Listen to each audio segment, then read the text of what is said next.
I'm watching a thing on chimpanzees on Netflix. Oh my God.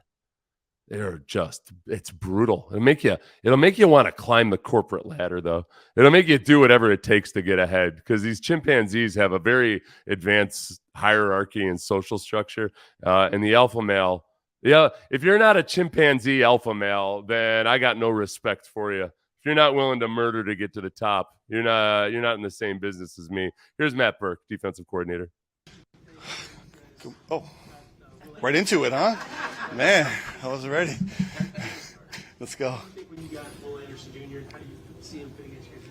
Obviously excited to add another piece to the defense. Obviously through the evaluation So he was asked about getting Will Anderson. process, we spent a lot of time with Will.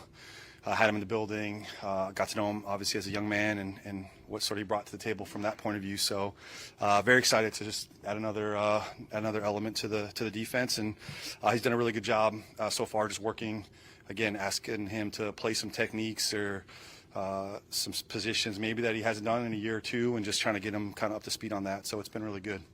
Yeah, and I think sometimes too when I guess the word position can mean a lot of different things, and there's been talk about a Will Anderson position change, and then D'Amico or somebody else saying, well, it's not a position change.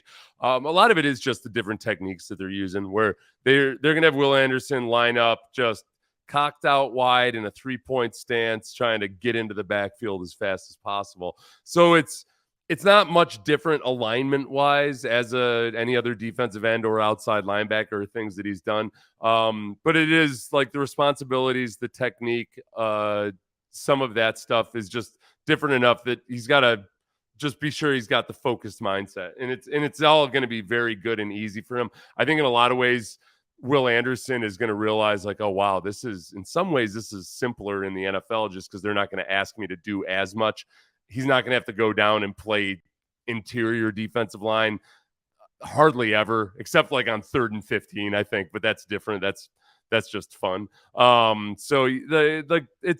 think some of the talk of position change is overblown, but just understand that the coaches themselves are talking about position changes, so it's understandable. I feel like I just made that way more confusing than it needs to be. D'Amico Ryan's called defensive plays. Yes. You will. You said me or D'Amico? Oh, I hadn't seen this. Okay, he was asked whether D'Amico Ryans or Matt Burke would be calling defensive plays, and he said yes. Yeah, I don't know. Right now, like, we're just going through this process in the spring. I'm handling it right now, but obviously we'll kind of let you know after the first game. How's that? Okay, so as some of you know, I'm reading this book called 48 Laws of Power, which is just an awful, awful, awful book. It's basically like a modern day what was the Medicis, the Machiavelli type stuff. It's like all these different rules, but whereby various little fingers get ahead by manipulating, deceiving, doing all of these awful mind and head games. But it's interesting to read because it tells a lot of good historical stories. If D'Amico were to follow the 48 Laws of Power, this is what he would do. He would say, we're not gonna have a defensive coordinator. And it's going to be a committee effort. And then as soon as the defense does really well, be sure he takes all the credit. And as soon as the defense does poorly, fire Matt Burke's ass. That's the 48 Laws of Power way to do it. The Prince was, thank you, Bubba. The Prince was the name of the movie about the Medicis by Machiavelli, right? But like the 48 Laws of Power is a new one. The one cautionary tale I would give to young adults is it feels like 25-year-old men might be most susceptible to this book. The tactics described are very effective for getting ahead in life if you want to be a paranoid monster that nobody truly loves and that might end up in jail someday. So like, just be very careful in whether you choose to go down that dark path or not of employing these incredibly antisocial techniques. There are people who achieve great success with it, but it's at what price? That's my answer. Back to football. You gonna stop asking? Yes, sir. As far as whether which one of those guys is going to call plays. Some teams will do it on a situational basis. Matt Burke might be responsible for red zone play calling. D'Amico might handle third down, and obviously D'Amico has executive power over everything. But I do think it's going to be one of those things that won't be annoying unless they're struggling, and then it will be all we care about. Dynamic between you and D'Amico and being a coordinator who's used to calling plays. How we all work on the field, in the meetings, game days. What do you tell us? Yeah, I mean, obviously right now we're working through that process from the off season. Again, I just keep reiterating, like, it's invaluable for me to have him around, and it's been really collaborative. Again, just having sort of been in similar schemes, but kind of bringing them together. Obviously out there, like, I don't know, you guys were out there a little bit today, like just being able to kind of lean on him for me too, like just, in between periods, style. Oh, sorry. In case you couldn't hear the question, it was John McClain asking about working with D'Amico Ryans. To him and talk to him about what he saw, or some things that I saw, or things I'd like to change. So it's been awesome for me to have that resource as we go through this sort of installation and sort of growth period here. So, man, it's been cool. Just, again, I didn't have a lot of personal history with D'Amico, so just like building that relationship as we've gone through this, and obviously spending some long hours in the office trying to get up to speed. It's been really cool. So I've really enjoyed it. It's been a collaborative process so far. So hopefully we just kind of keep that going. Yeah, I think that like if there's one thing I've sensed from D'Amico putting together this staff, and he kept a lot of guys too, right? 8, 9 guys that are still on the staff.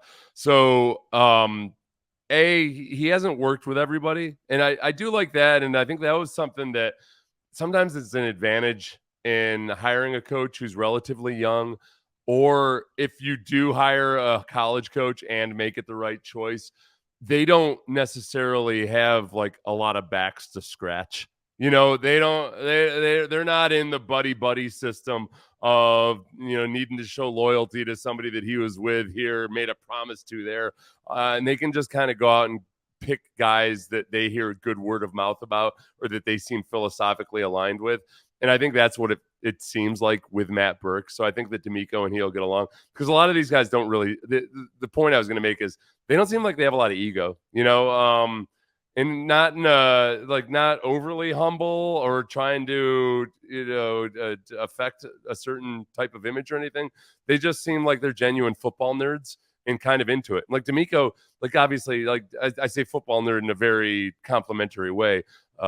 Some of the biggest football nerds I know were genuine psychopaths off the field. So it's not like it's they're saying they're a wimp or anything, but they're nerds for football. They love learning about it, learning different ways to do it, all that stuff. And I get that sense from these guys, and it makes me feel good. Feels like they're more concerned with football than propping up their own egos or beating their own chests. So, you got a chance to watch Derek Stingley Jr. play some last year as far as on film is concerned. This year, when you're watching him out in practice and his camps, he's added on some weight. Have you seen any difference in his fluidity, his hip movement? No. I mean, I haven't, and I'll be honest with you. Asked about Derek Stingley, who looks a lot bigger. Have you noticed any difference in his fluidity or hip movement? It's a very sexual question. I don't really look at the weight stuff much right now. I mean, a lot of those guys are, heavy or fluctuating or working into it. That's part of what this offseason program is. Sting's been able to do everything we've asked him to do. Again, another sort of position where we're playing some different coverages and some different techniques than he played last year, and he's been good fitting into that stuff. So now I'm happy where he is, where he's been working. It's funny, in mini camps and OTAs, the weight change stuff is sometimes scary, because I've told you guys before, OTAs and mini camps lie.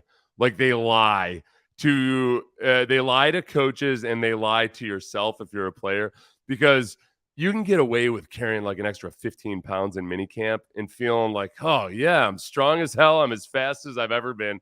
And then you forget that you're really only practicing in no pads for 90 minutes at a shot, 2 or 3 times a week. You carry that same weight into training camp in August, and you're trying to play 60 snaps in a game in September. It's different. It's just different. So you got to kind of feel it out and be honest with yourself. And then likewise with coaches, sometimes the guys who are athletes, pure athletes, have an edge in minicamp because you take the physical element of the game out of it. And sometimes you'll see guys kind of become coaches' darlings during OTAs. And then, especially back in the old days, as Frank Ross might tell you, like once the pads go on, all of a sudden some of those gazelles start to lose their luster. So Matt Burke not caring too much about the weight right now is the appropriate attitude. As long as Stingley's not fat or something, which he's not. He just looks beefy. Thinks what your scheme is like, because a lot of fans are just now starting to pay attention. Oh yeah. Steph Stradley wants to know, on behalf of the fans, what is his scheme like? Hopefully they keep paying attention. That'd be cool. Yeah. So again, we're going to base out of a 4-down front. And I would just say, if you wanted to like do the whole pick one word, it'd be attack. We play our defensive line in a penetrating style, try to edge them up, play 9 techniques, those sort of things to cause disruption. So our goal is to be able to affect plays with our front by the style of they play, the attack mode that they play in, and penetrate and disruption and reset the line of scrimmage and those sort of things. So I would say if you just wanted to like bottle it up, that would be like the main thing. And again, the more that you can pressure a quarterback with 4 and not have to commit other resources to doing that, that helps kind of protect your coverage a little bit, so you can play multiple coverages and change that element up, if you can affect the quarterback and the offense with your front. So that's kind of the general approach and philosophy that I'd say we're taking. A couple of themes there, because I think as soon as you start hearing that attacking front, you think, okay, well, like Lovie Smith's defense was an attacking front, and they didn't sack the quarterback a lot, and the coverage behind them wasn't good enough to really necessarily take advantage of it. But they were like given, if you lower the bar enough, like I felt like they were effective at getting to the quarterback given expectations. But the big problem with a philosophy like that sometimes is that you sacrifice a lot in the run game. The big difference between the way D'Amico Ryans wants to do it, I think, is in the types of athletes that you have. So if you think about the Colts back before they became Super Bowl ready Colts, they had a lot of like 235-pound defensive linemen. They had guys that were pure pass rushers, and it ended up getting them gashed in the run, or they couldn't get stops when they really needed them. In the fourth quarter, in December or January versus really good teams, it was really hard to get those stops when you needed them because you're just built to be a race car. So what happened over time was you don't have to necessarily change your scheme. You got to change your personnel. You can still have that same aggressive front, but you got to have guys who are ass kickers, both in mentality, but also body size. So like instead of Dwight Freeney and Robert Mathis, you get guys like Nick Bosa, who's a beefier. And I know Nick Bosa isn't that heavy, but he's a beefier dude that is a badass versus the run as well as the pass.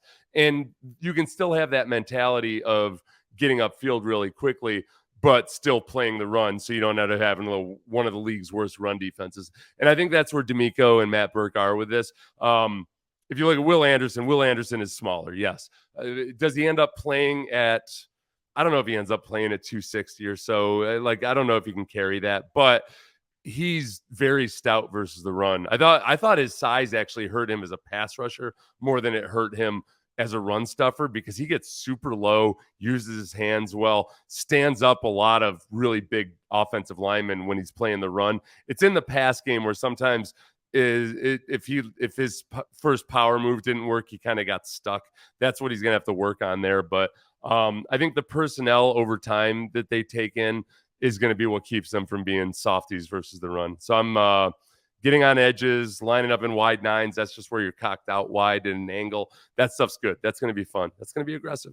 When you were in Arizona, you got to work with Peter Baker and wasn't interchanging chess keys. Two safeties here. I've seen reps, whether in college or at the professional level, the nickel, money backer, free safety, strong safety. Sure. What does that do for you defensively to get certain alignments that make you retain it? Yeah. So he's asking about safeties that are able to play multiple positions. I think that wasn't in the transcripts. Absolutely. I mean, I think obviously both those guys, and I would just say in general in the league, I think there's a trend towards more multidimensional players because they're going to be put in different spots, and because offenses have running backs that can do a lot of different things and tight ends that can flex out and do all sorts of stuff. So to have the ability to have some safeties that can match up with those different type of body types or different type of weapons on offense, And then from a disguise standpoint where we don't have to flip certain guys or match corners over or do some of those things, that if this progresses, that we can kind of keep those guys, if we feel comfortable enough, say Jimmy and Jalen and guys like that, being able to just sort of match up whatever comes to their side. That's a nice piece for us, because we can start just sort of hopefully using our looks all sort of stay the same. We're not giving away certain things by having guys travel. So, again, those guys are working through everything we're asking them to do. It's been great. That's a good room. And but yeah, that'll be hopefully a nice piece for us. So to make that like real simple, the way the cat and mouse game has gone with offenses and defenses over the past few years is, not all of this is brand new. It's just there's trends. But when an offense sends somebody in motion, a lot of times the biggest thing you're trying to do is just figure out what defense are they in. Okay, this receiver goes in motion and the guy follows him across the field, then they're in man and he's manned up on him. If you've got versatility in your secondary, instead of you can stay in man, you're just swapping out who's on that guy. And if you've got really savvy guys, you can maybe cheat a little and make a little dummy movements to really make the quarterback think that you're in man. Then you come down and rob them, and or make them think you're in zone and vice versa, all that stuff. So defenses have gotten better at that part of it. Or sometimes they'll make it look like a guy is manned up, but they're actually switching out to a zone. Like all that stuff you can do if you've got guys like Jimmy Ward and Jalen Petrie. It's a lot harder to do if you got sticks in the mud out there that are A, not athletic enough, and B, kind of dumb. And you can populate your brain with whichever player from the Texans past that I'm thinking of, but you wouldn't be able to do a lot of the stuff they want to do this year with certain players from the past, just because they weren't mentally able to do the things that Petrie and Jimmy Ward can do.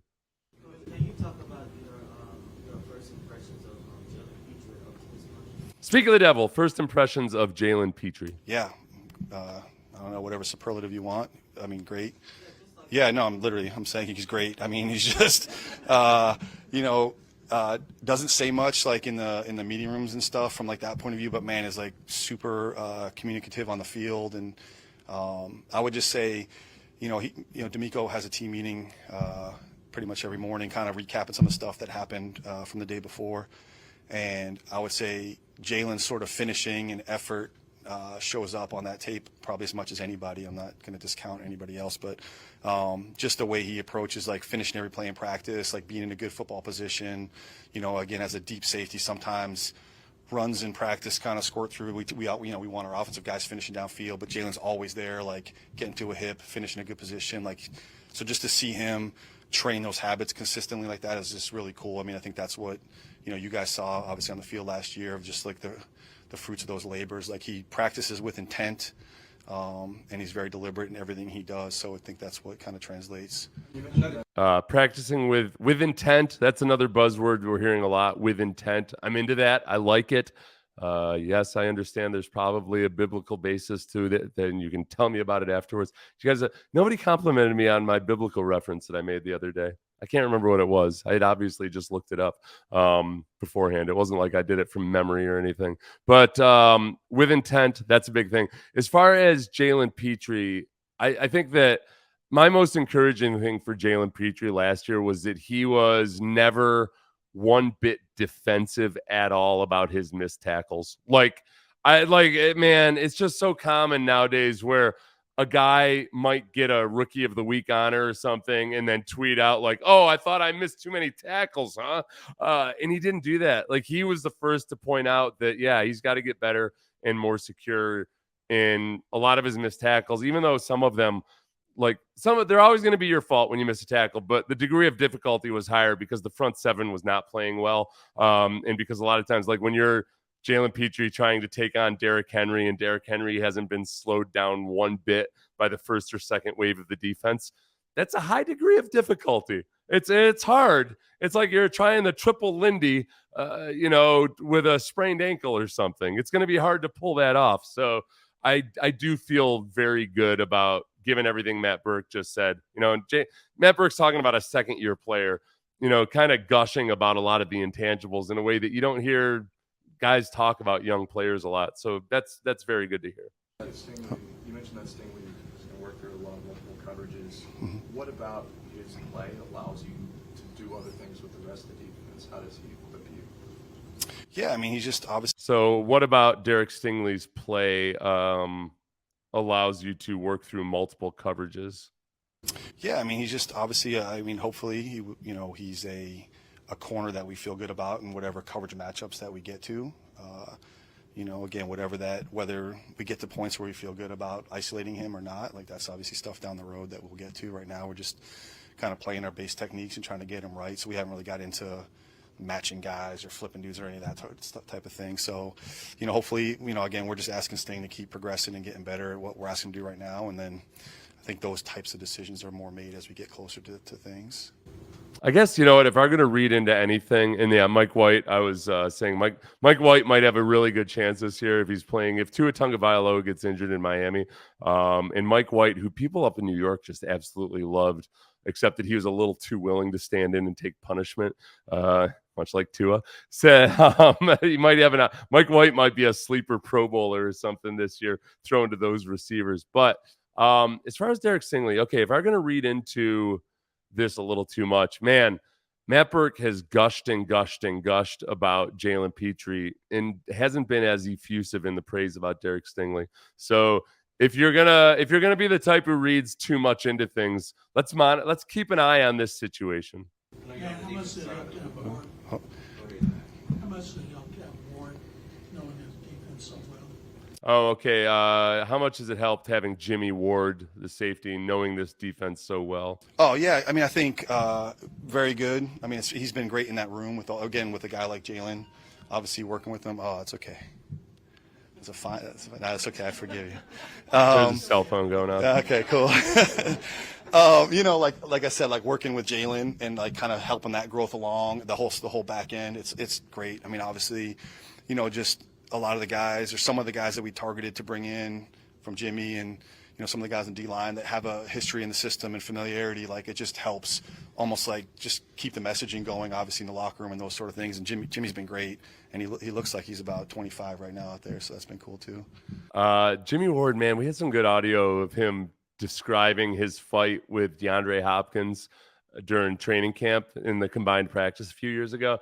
And I got to say, I like Jimmy Ward a lot. I feel like his description of what happened was inaccurate. I should probably do a video on that with like showing different aspects or different storytellings about the fight between Jimmy Ward and DeAndre Hopkins, because Deshaun Watson threw the ball to DeAndre Hopkins out in the flat.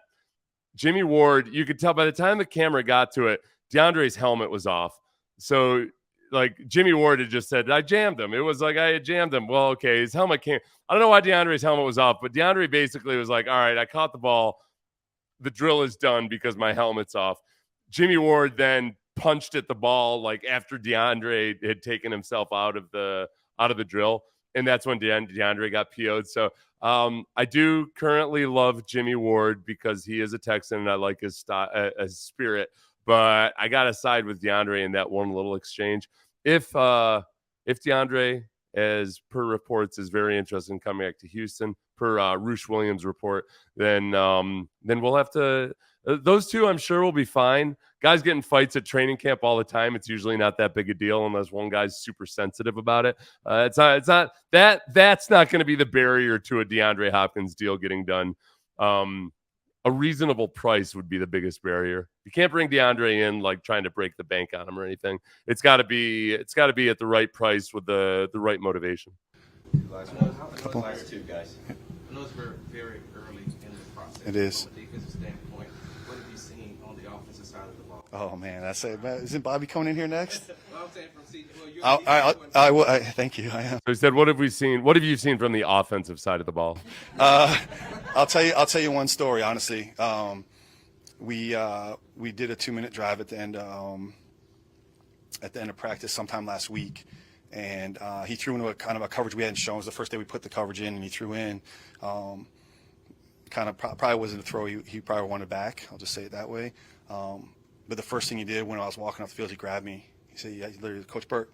And he spent about 10 minutes walking in off the field asking me about the coverage and just sort of what he saw and how we kind of set it up and talk through that. So I think just, again, his his deliberateness and intent to try to get better, and like he's literally grabbing everybody he can in the field. I like all those guys, Davis and Case and those guys. Like during stretch lines, I kind of go hang out and talk to them a little bit about some of the stuff we're doing in the periods and just try to get that back and forth. And so he's been very sort of intentional of learning and just learning defense too. Like, hey, what'd you call there? What was that coverage, or what'd you do here? So I respect that from him.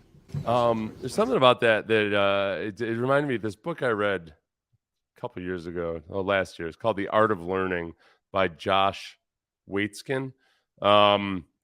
Who he was the kid who was the subject of the movie Chasing Bobby Fischer. He was this chess prodigy who ended up getting burned out on chess and then became like a Taekwondo world champion after that. But he wrote this book called The Art of Learning, which is interesting because he talks about chess masters and how a lot of times what people classify as inspiration or these moments, these flashes of genius, to the chess master really are just that they've just gone through these scenarios in their brains so many times that what looks like a leap of inspiration to almost anybody except a grand champion or whatever it's called when you're at the highest level, it looks like impossible that they could have come to the same conclusion, when in reality, it's just that they've just thought about chess way more. And with a lot of the great quarterbacks, I think as they get older, they describe kind of a similar scenario where don't get me wrong, it's like super smart and impressive. Don't get me wrong at all. I'm not saying these guys are dullards who just work hard. But they study these situations so often that they have these flashes and they can recall to like, 5 years ago, we saw this when we were playing Indianapolis and this is how we handled it then. They've just got this incredible tool bag of scenarios. And I think that's what's cool to hear. Like when you hear CJ Stroud trying to sort this stuff out, it's like getting those reps in and getting like, okay, I got burned by this. How do I know how to recognize this? What are they thinking? What are they exploiting? How do I be sure this never happens again? And like the faster you get started on it and the more you do it and you recognize and understand that is the challenge, that's a big deal, because some of these guys don't understand that that's the challenge until like their fourth or fifth year in the league. So that chip on the shoulder that motivates CJ Stroud, I think he uses it in all the right ways. Yep. With working with Miko is new for you guys, but how has he organized teaching, like organizing what you're going to teach and then bringing it to the players? Like how, in the spots that you've been, how have you seen how you guys have approached that? Yeah, I would say, I would say probably, he's a very like sort of like specific to big. So in phase one, we actually started phase one with a lot of almost individualized. We took every player and said, hey, this is what you can improve just as an individual, a technique or something in your game that you can improve, to work on through this first phase. And then when we got into sort of the second half of that in phase two, it was very much like techniques. Like we didn't really even get to big picture coverage stuff. We were like, everyone's going to learn this technique. This guy, then we're going to learn this technique. We're going to kind of do these drills. And so we went from like very specific to like kind of group settings to now like obviously team settings and putting it all together, where like hopefully the foundation of like you're playing this technique in this coverage. So it's not necessarily knowing the whole coverage. I mean, they do know the whole coverage, but like you've learned it from this technique up essentially. So you kind of always have that foundation. So he's really good. It's been cool. Like he's done a really good job of like wanting to build a foundational aspect to what we do and understand the whys and sort of the intricacies. And we had that time coming through phase one and phase two to now it's like, all right, we're all together. We're calling the whole coverage, but within it, those elements, that technique you've practiced since day one, and we talked about that technique, and you're doing this, and here's how it all meshes together. So we kind of went from specific to sort of big picture, and it's been a cool like process, I think, for those guys to go through. I think that part, see again, and we talked about this earlier with Bobby Slowick and the offense. The fact that there is just a system that he has in place for teaching these things.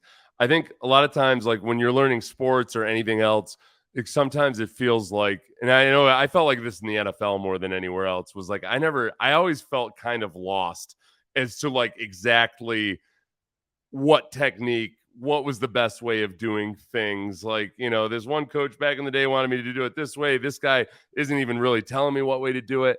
And it's stressful when you don't actually necessarily even know exactly how to fix a problem or what's expected of you. There are way more miscommunications than there should be. And I think that starting from the ground up like that, and very much starting small and working up bigger, it's just a really cool way to kind of be sure everybody's on the right track and everybody's on the same page and in the same mindset. And it's not something that you necessarily see a lot of coaches think about or have a plan for. And it's very much it's more than just a cliche talking about how coaching is teaching or something like that. Like, okay, well, if I'm going to teach a class, then I'm going to have a lesson plan. And it's more than just, telling the kids they better know the story of the War of 1812 because there's a test on it next week. And you better produce in that test or you're out of here, buddy. Figure it out. I think they're much more systematic than that. So I like that.